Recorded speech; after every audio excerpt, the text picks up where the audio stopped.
novidades.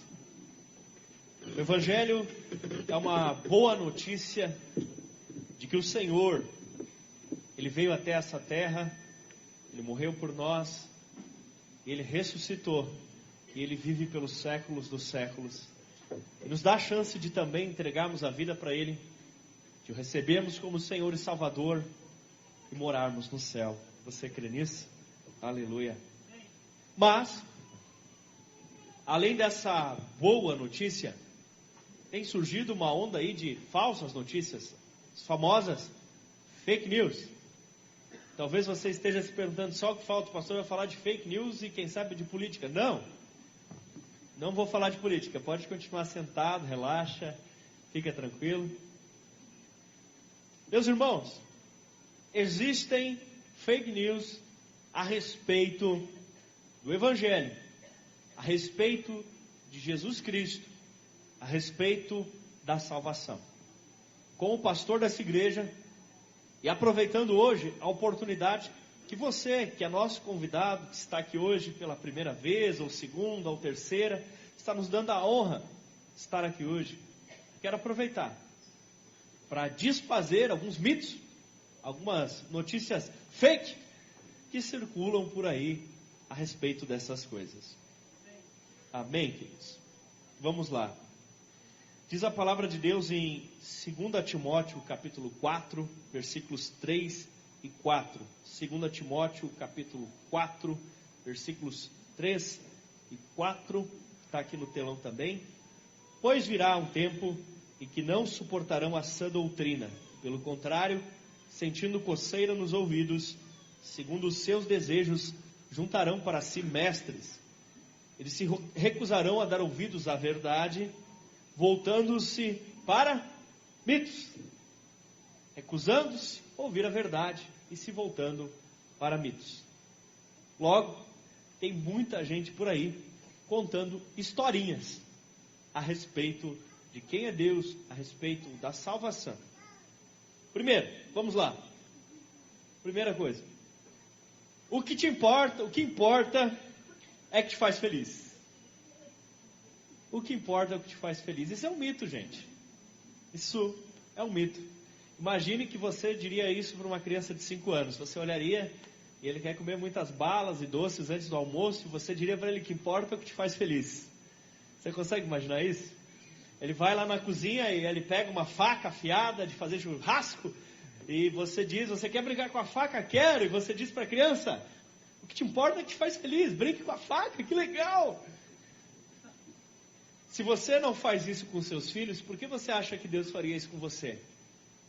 É óbvio que não é o que importa, é o que te faz feliz. É óbvio, meu querido. Desde sempre existe o que é certo. Desde sempre existe o que é errado. Desde sempre existe o bem e desde sempre existe o mal.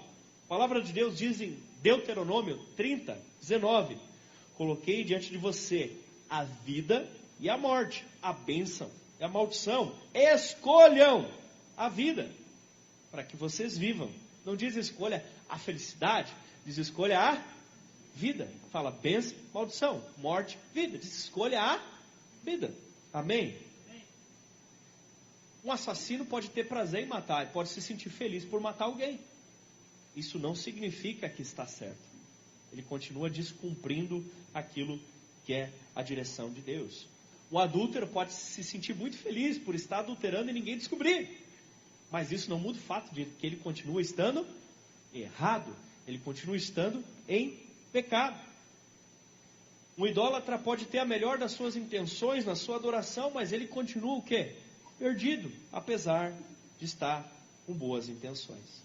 2 Crônicos 7,14 diz: se o meu povo, que se chama pelo meu nome, se humilhar, orar e me buscar e se converter dos seus maus caminhos, então ouvirei dos céus, perdoarei os seus pecados e confessar e sararei a sua terra. A boa notícia, ela não é o que importa é o que te faz feliz. A boa notícia é que se você se arrepender, se você se humilhar, se você orar, se você pedir perdão a Deus, aí Ele vai te dar uma chance. Essa é a boa notícia. Amém? Talvez você diga, mas Deus não quer a minha felicidade. Claro que Ele quer ver você feliz, mas Ele quer ver você vivo acima de feliz. O desejo dele de ver você eternamente vivo e morando no céu é muito maior que o desejo de ver você temporariamente vivo na terra. O desejo dele ver você eternamente vivo no céu, onde não há mais dor, nem doença, nem morte, é muito maior do que a vontade dele de ver você sorrindo na terra, onde existem tantas desgraças. Você consegue entender isso? Amém? Então, nessa vida, precisamos abrir mão de muitas coisas que, entre aspas, te faz feliz. Amém? O centro da história não é o ser humano. O centro da história não é você e nem o seu sentimento de ser feliz. Na verdade, o centro da história não é nenhuma pessoa. O centro da história não é nem a humanidade como um todo. O centro da história e tudo que se passa é sobre Deus e é para Deus e é para a glória de Deus. Amém? É para Ele. A Bíblia diz em Romanos 11:36, pois dele, por Ele, para Ele são todas as coisas, a Ele seja a glória, aleluia, amém. Segunda coisa, se você sente paz, irmão, é fake. Se você sente paz, sabe, teve um camarada na Bíblia, e se nós fôssemos fazer o pódio para ver quem ficaria com a medalha de ouro no quesito paz, seria Salomão. Aí talvez você diga, eu contesto, porque ele casou com 700 mulheres e teve 300 concubinas. O negócio não devia ser fácil. Mas, o próprio nome dele significa paz. Paz. A Bíblia chega a dizer em 1 Crônicas 22:9, mas você terá um filho que será um homem de paz. E eu farei com que ele tenha paz com todos os inimigos ao redor dele. Seu nome será Salomão. E eu lhe darei paz e tranquilidade em Israel. Salomão conseguiu paz. Diferente de Davi, que foi um guerreiro. Davi tinha participado de tantas guerras que quando ele foi construir o templo para Deus, Deus disse, você não vai fazer porque você guerreou muito, matou muita gente. Mas então Salomão fez, porque Salomão era um homem de paz. Salomão buscava a paz. O problema é que ele valorizou mais a paz do que a obediência. Ele valorizou mais a paz do que a obediência. Porque quando uma das suas esposas, eram outros tempos, tá gente? Quando uma das suas esposas dizia, levante um altar a Baal, ele preferia levantar um altar a Baal do que entrar em conflito com ela. E aí ele valorizou mais a paz do que a obediência. Quando algum reino inimigo estava pensando em entrar em guerra com ele, ele dizia, calma, façamos um tratado. Deixe-me casar com uma de suas filhas princesas e teremos paz. E Deus havia dito que não era para casar com as mulheres daqueles povos.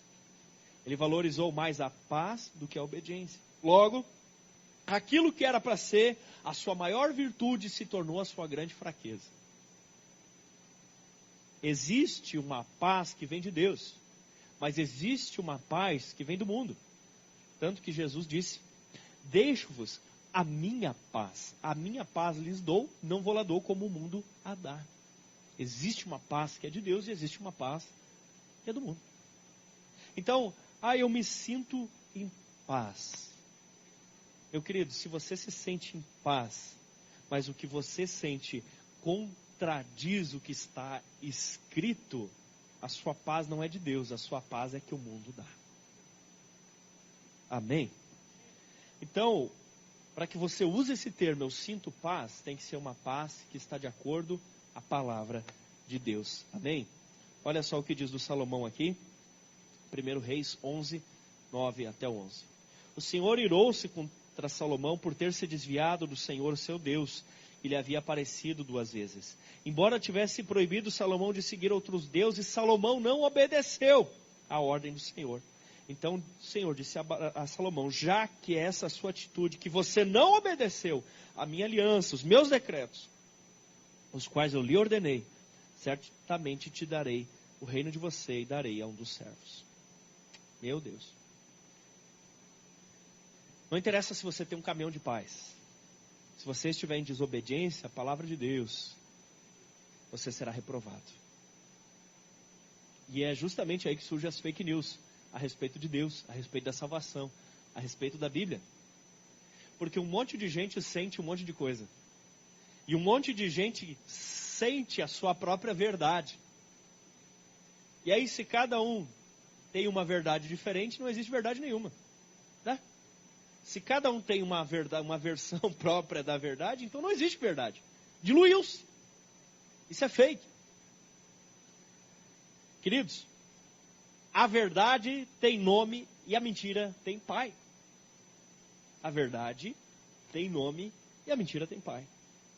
Diz a palavra, João 14,6, eu sou o caminho, a verdade e a vida. Caminho a verdade. E falando do diabo lá em João 8,44, diz que ele é mentiroso e pai da mentira. Logo, se você sente paz em algo, não quer dizer que isso é de Deus. E não quer dizer que isso é correto. Se contradiz o que a Escritura revela. Amém? Aleluia. Terceira coisa. Só existe um Deus. Isso é fato. Parabéns. Mas não é bem assim. Como assim não é bem assim? Existe só um Deus, claro, no sentido pleno da palavra. Mas cada vez que uma pessoa coloca algo ou alguém no primeiro lugar da sua vida, aquilo se torna um Deus para ela. Né? Se a pessoa pegar essa garrafa e essa garrafa estiver acima de tudo na vida dela, é um Deus. Logo, Êxodo 20, versículo 3 diz, não terás outros deuses diante de mim. Existem deuses antigos e deuses modernos. Existem deuses antigos que já eram adorados com outros nomes no passado, aquela coisa de Baal, Asterote, mas deuses modernos, quando você coloca alguma coisa acima de Deus na sua vida, seja ela séries, sexo, dinheiro, fama, poder ou uma pessoa. Isso também se torna um Deus. Quarta notícia fake que anda rolando por aí. Quarta fake news. Todos os caminhos levam a Deus. Essa aí rola direto, né? Todos os caminhos levam a Deus. Jesus disse, eu sou o caminho, a verdade e a vida. Ninguém vem ao Pai a não ser por mim. Jesus é o caminho, pronto. Não ficou outra opção, não ficou outros mediadores, não ficou o seu esforço próprio. Jesus é o caminho, amém? Jesus é o caminho. Ele chama você, ele convida você, mas é ele. Não são várias verdades e vários caminhos. Ele é o caminho. E talvez você diga, não, mas é porque isso é um pensamento ocidental. Essa mentalidade ocidental que oprime o mundo com esse pensamento. Bom, para começar, Jesus nasceu na Ásia, lá no Oriente Médio. E quando criança, ele foi morar na África, lá no Egito. Então, na verdade, essa boa notícia, ela começou nessa região. Na Ásia, na África, no Oriente Médio. E desse mundo eclodiu. Logo, o Evangelho, ele não é uma religião ocidental. Mas também não é oriental. Ela é universal. Porque o cristianismo surgiu a partir do nosso Senhor Jesus Cristo, que não era desse mundo, não estava aqui, mas veio para cá por nós. Amém? Aleluia. Quinta coisa, tem gente que fala assim, que vale a intenção. Como é que é o ditado popular? De boas intenções, o inferno está cheio, diz o ditado popular, né? Que vale a intenção. Popular, fazer o bem. Mas não é bem assim. Em Lucas 7, 22 e 23, e depois no 18, 19, diz assim, muitos naquele dia dirão, Senhor, Senhor, nós profetizamos em teu nome, expulsamos os demônios, tarará, tarará. E aí ele vai dizer, afastem-se de mim, os que praticam o mal. Se você for parar para pensar, os fariseus eram um grupo religioso que aparece na Bíblia, eles jejuavam, eles davam esmolas, eles iam no culto, eles entregavam os dízimos, mas eles foram o grupo mais enfrentado por Jesus. Porque eles estavam cheios de boas intenções, alguns. Mas eles tinham zero relacionamento com Deus. Eles davam esmolas, mas não tinham relacionamento com Deus. Eles não perdiam um culto. Iam lá bater o cartão no culto, mas não tinham relação com Deus. Então, apenas a boa intenção não é o suficiente sem relacionamento. Sexta notícia. Deus perdoa! Capaz. Você descobriu isso aí sozinho ou alguém te ajudou, hein? Hã? Deus perdoa? Tem gente até que brinca, né? Fala, eu não te perdoo. Quem perdoa é Deus. Gente, é óbvio que Deus perdoa. Mas Deus perdoa diante também de condições. Primeira condição: arrependimento. O pedir o perdão. Ou, ao menos, o aceitar a correção. E a segunda, que muitas vezes aparece, que ela é o resultado da primeira, mudança de vida. E Jesus mesmo, ele falou, João 8:11, eu também não a condeno, falando da mulher adúltera. Agora vá e abandone a sua vida de pecado. Logo, Jesus acolheu aquela mulher, Jesus recebeu aquela mulher, Jesus perdoou aquela mulher? Sim, ela estava arrependida. Mas ele largou uma condicional para ela. Abandone a sua vida de pecado. Então Deus perdoa? Sim ou não? Deus perdoa. Mas ele diz para nós, abandone a vida de pecado. Perdoa? Perdoa. Gosta de perdoar? Gosta. Veio para isso? Veio. Mas ele diz para você, abandone a vida de pecado.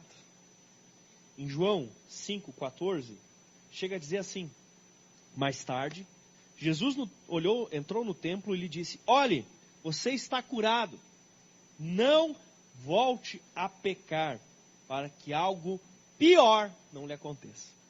Esse homem tinha estado 38 anos atirado no chão, tentando pular dentro do tanque, imaginando que um dia podia ser curado se ali pulasse, quando supostamente o anjo movia as águas. 38 anos doente, Jesus cura ele. Ele diz, agora que você está curado, não volte a pecar, para que não te aconteça algo pior. Então, talvez, não estou afirmando, mas talvez esse homem estivesse doente por causa de pecado, porque isso pode acontecer. Nem toda doença é por causa de pecado, mas algumas doenças são por causa de pecado. Talvez no caso deste homem era. E eu te pergunto, o que pode ser pior do que ficar 38 anos sem conseguir caminhar, atirado num canto? Jesus disse para ele, cuidado para que não te aconteça algo pior. Não peque mais para que não te aconteça algo pior. Do que Jesus estava falando? Será que ao invés dele ficar paraplégico, ele ficaria tetraplégico agora? Não. Talvez Jesus estivesse falando isso, talvez, mas o que eu suponho é o seguinte. E Jesus estava dizendo para ele assim, se você pensa que 38 anos aí é um inferno, eu conheço um inferno que é muito pior que esse. Eu estou dizendo para você, eu não quero que você vá para lá. Eu quero que você vá junto, estou parafraseando. Quero que você vá junto comigo para o céu, mas para isso, meu amigão, para de pecar, e eu te levo lá para cima comigo. Amém? Você pode dar glória a Deus por isso? Deus perdoa? Perdoa. Mas você precisa se arrepender e você precisa desejar mudar de vida. Mas se eu cair de novo, se arrepende de novo, pede perdão de novo e se esforça de novo. Mas não desiste. Não desiste de ter a sua vida transformada. Amém. Agora você, que já é de casa, já tem mais intimidade contigo, você está aqui todo domingo, né? Hebreus 10, 26 e 27 diz assim, se continuarmos a pecar deliberadamente, ou seja, pecar à vontade, né? Depois que recebemos o conhecimento da verdade, já não resta sacrifício pelos pecados, mas tão somente uma terrível expectativa de juízo e fogo intenso que consumirá os inimigos de Deus. Então, meu amigão, vamos andar direitinho diante de Deus. Que Deus perdoa, mas Ele conhece um sem vergonha. Deus perdoa, perdoa, mas se você continua de propósito pensando, eu vou pecar mesmo, não dá nada, depois Deus vai me perdoar. Não, para por aí, meu amigo. Se você tem esse pensamento, eu fico até em dúvida, até que ponto você já nasceu de novo. 7. Olha que interessante esse. Eu não consigo imaginar Jesus fazendo isso. Meu amigo, com todo respeito. Mas o que Jesus tem a ver com a tua imaginação? Né? Eu não consigo imaginar Jesus fazendo isso. Pois é que acontece que o Evangelho não é uma coisa de imaginar. Tem uma Bíblia para você estudar. Né? Não, eu não consigo imaginar, mas imaginar baseado em quê? Baseado no conceito que eu tenho do que é uma divindade. Eu não consigo imaginar Jesus assim, exigindo das pessoas mudança de vida. Eu não consigo imaginar Jesus assim, sendo tão exigente, querendo transformação, arrependimento. Eu não consigo imaginar. Não precisa imaginar não, meu irmão, só precisa crer. Crer. Tem uma versão de Jesus no imaginário de algumas pessoas que é muito esquisita. E talvez essa frase, Mateus 18, 5 e 6, esse texto que eu vou ler da Bíblia, talvez não vai encaixar com a imagem que você tem de Jesus. E se hoje você sai brabo com Jesus, pelo menos você com Jesus de verdade, não com Jesus imaginário que você tinha. Mateus 18, 5 e 6 diz assim: quem recebe uma dessas crianças em meu nome está me recebendo. Olha que fofinho. Quem recebe uma dessas crianças em meu nome está me recebendo. Aí você imagina um Jesus tipo eu, assim, falando, né? Mas olha como ele continua. Aí a gente imagina quem quando fala bravo. Não vou dizer, tá? Mas se alguém fizer tropeçar um destes pequeninos que crê em mim, melhor seria amarrar uma pedra de moinho no pescoço e afogar nas profundezas do mar. Cabe esse Jesus aí na tua imaginação? Eu não sei se cabe na tua imaginação, mas na Bíblia cabe. Eu não sei se cabe na tua imaginação, mas um dia você estará diante dele. Um dia ele vai ser o pêndulo da balança sobre a sua vida, para dizer: venham benditos do meu Pai, ou aparte-se de mim, vós que praticais a iniquidade. Um dia ele estará diante de você. Acredite você ou não, imagine você ou não, e eu te pergunto, nesse dia, ele será sobre a sua vida o Deus de misericórdia que diz: venham a mim os pequeninos, ou o Deus de juízo que diz: amarre uma pedra de moinho no pescoço de quem faz desviar um destes pequeninos. É o mesmo Jesus. Acontece que a maneira como você se relaciona com ele aqui define que personagem ele será para você lá. Se ele será aquele que te acolhe e te leva para morar na eternidade, ou se ele será aquele que te julga e te traz juízo. Qual Jesus você encontrará naqueles dias? Qual Jesus você receberá? Amém, queridos? Eu não quero que você passe uma vida na igreja, mas tenha um Jesus imaginário, um amigo imaginário. Ai, meu Jesus fofinho, meu Jesus querido. Imaginando que ele seja uma coisa que ele não é. Ele é amoroso, ele perdoa, ele é querido, mas ele faz as coisas do jeito certo. Amém? As pessoas às vezes criem uma espécie de imagem ideal. Uma imagem de como se fosse um personagem de quem é Deus. Uma espécie de, entre aspas, pai perfeito, perfeito mediante a cultura que acredita. Acontece que Deus não tem compromisso com a nossa cultura. Deus pode usar a nossa cultura, Deus pode se mover através da nossa cultura, mas Ele é quem Ele é. Amém? Ele é quem Ele é. Mas o mundo mudou, precisamos agora de um Novo Testamento. Não, meu amigo. O Novo Testamento está lá, está pronto, e é isso que tem. Amém? não vai ter um Novo Testamento. Porque depois disso não o Novo Testamento, tem sabe o quê? Arrebatamento. E aí já era. Diz a palavra em Tiago 1,17. Toda boa dádiva e todo bom dom perfeito vem do alto, descendo do Pai das luzes, em quem não há mudança nem sombra de variação. Deus continua sendo o mesmo Deus, desde o início do mundo até hoje.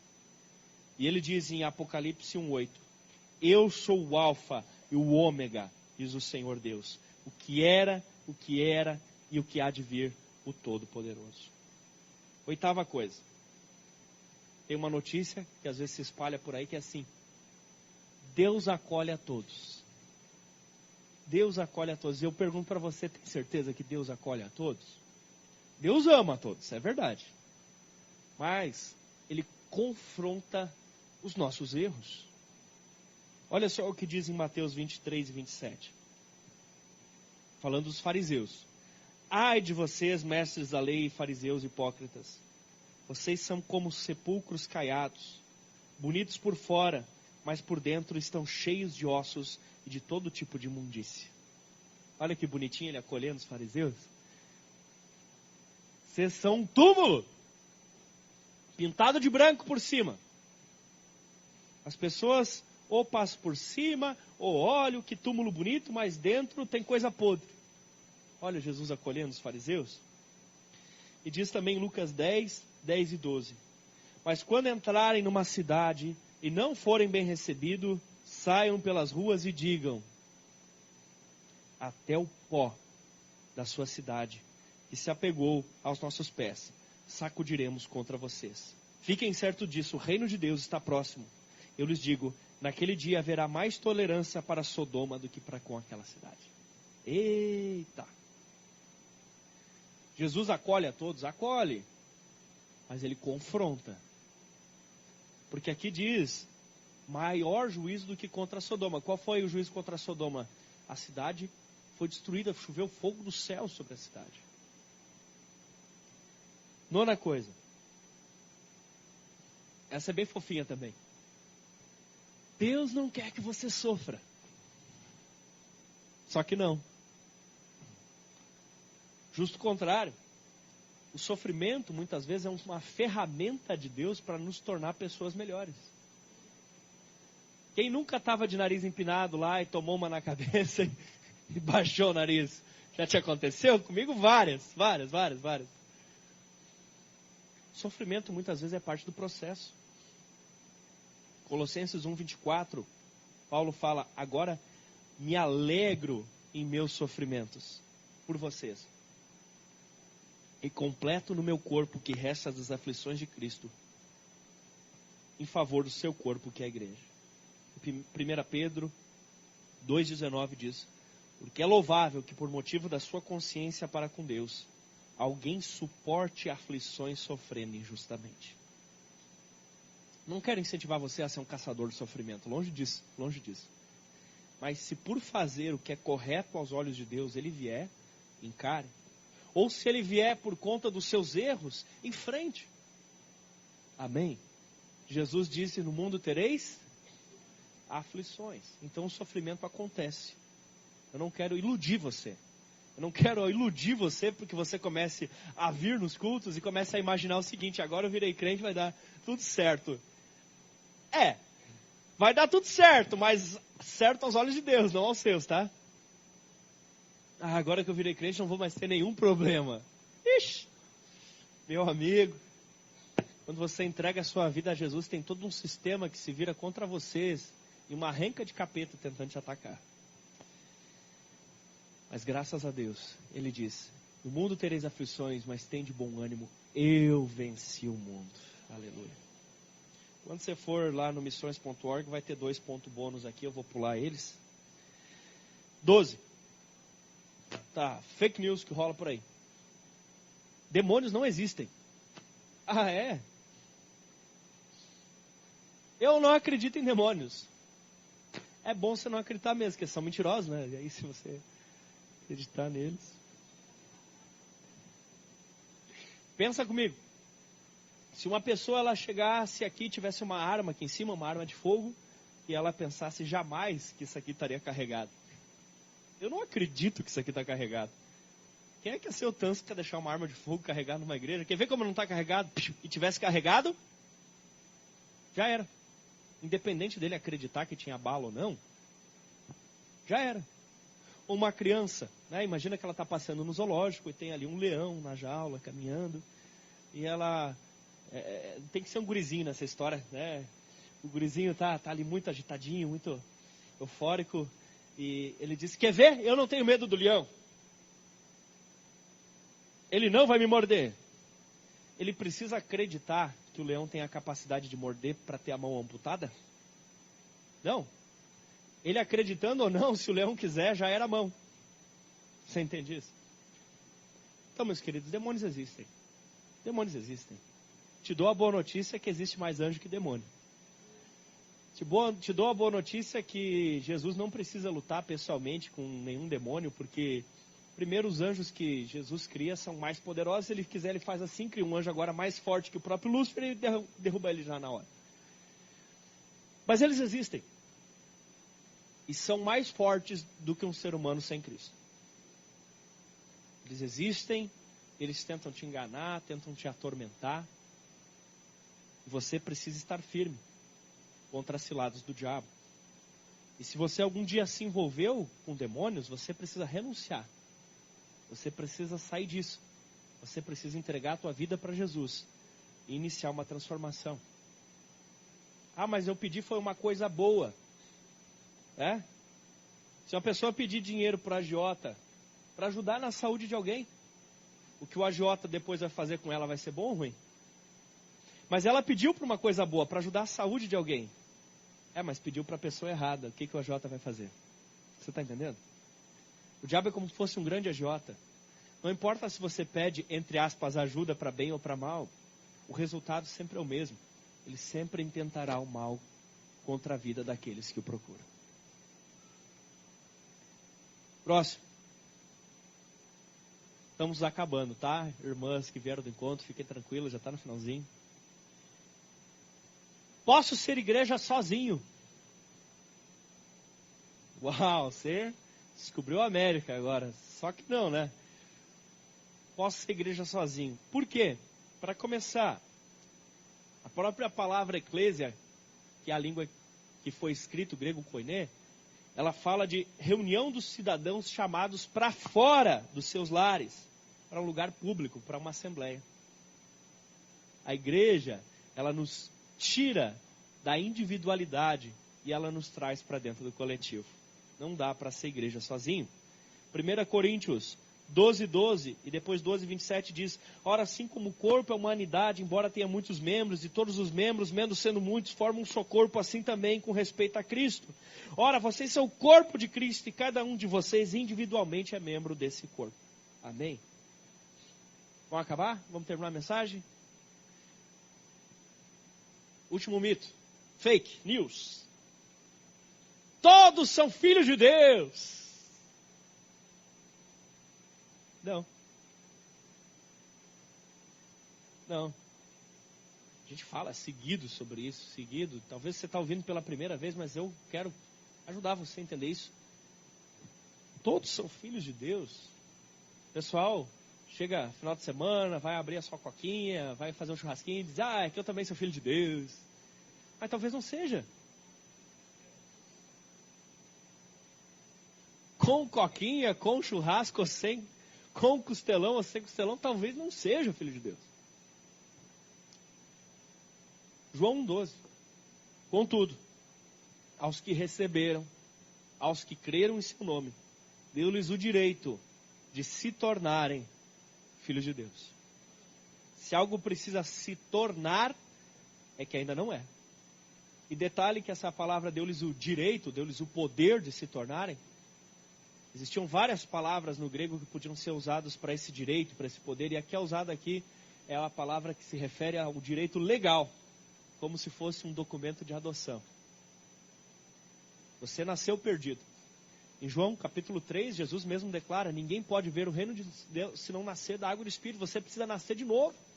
Nicodemos perguntou, mas como pode eu, sendo velho, entrar dentro da barriga da mãe e nascer de novo? Jesus não estava falando disso. O novo nascimento é receber o Senhor Jesus como Senhor e Salvador da tua vida. E talvez hoje seja a primeira, segunda, terceira vez que você está pisando numa igreja evangélica. Talvez hoje seja o primeiro contato que você está tendo com o Evangelho. Ou talvez você já há tempo ouve falar, mas você estava enganado com muitos desses mitos. Deixa eu te contar uma coisa. Sim, Jesus é amor. Sim, Jesus é um queridão. Mas hoje você foi confrontado com outras partes do Evangelho que você talvez não conhecia ainda. E se você ainda não é um filho de Deus, se você ainda não nasceu de novo, se você ainda não se arrependeu dos seus pecados, desejou ter uma transformação de vida, hoje você tem a oportunidade de fazer isso. Eu te falei de todos esses fake ou fato, de todos esses mitos ou verdades, que eu quero te falar da verdade essencial, que Deus é amor, e que o desejo de Deus é que todos os homens sejam salvos. Esse é o desejo dele. Mas para isso, você precisa arrepender-se. E para continuar nisso, você precisa dar passos na direção de uma transformação de vida. Eu quero convidar, feche os teus olhos, se coloque de pé. Se o Ministério de Louvor e Adoração puder me ajudar.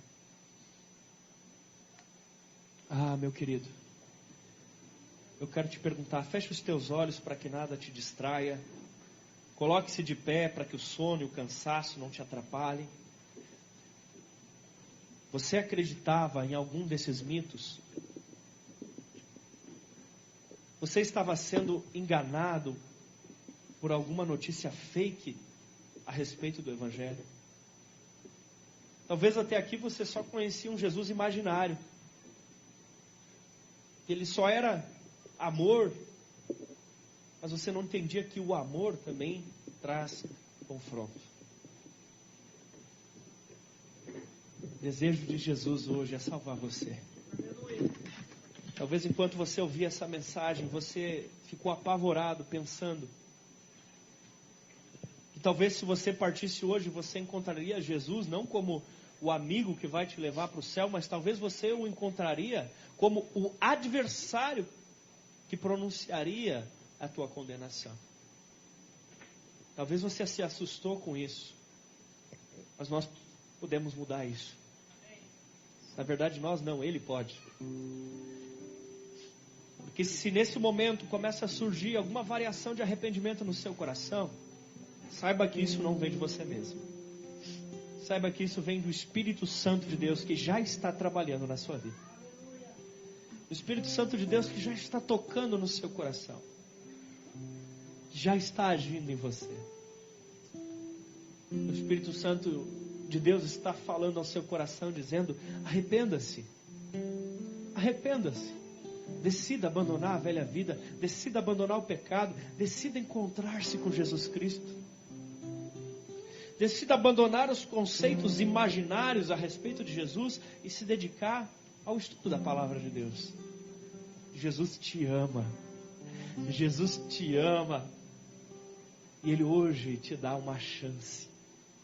Porque a vida não é sobre o que deixa o seu coração em paz ou não. A vida não é sobre o que você imagina ou não imagina.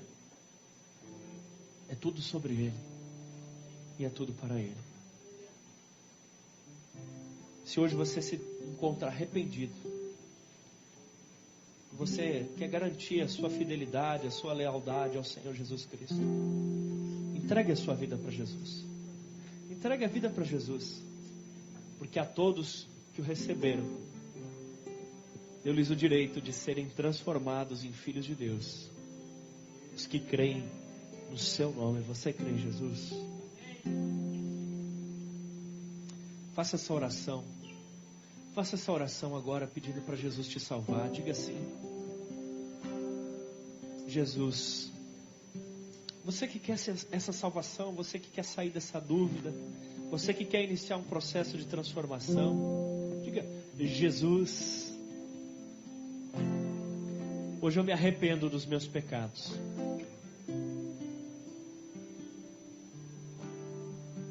pensava que conhecia o Senhor, mas eu descobri que acreditava numa imaginação. Mas hoje eu te peço, perdoa os meus pecados, perdoa os meus pecados, me salva, Jesus, me salva, Jesus, me salva, Jesus.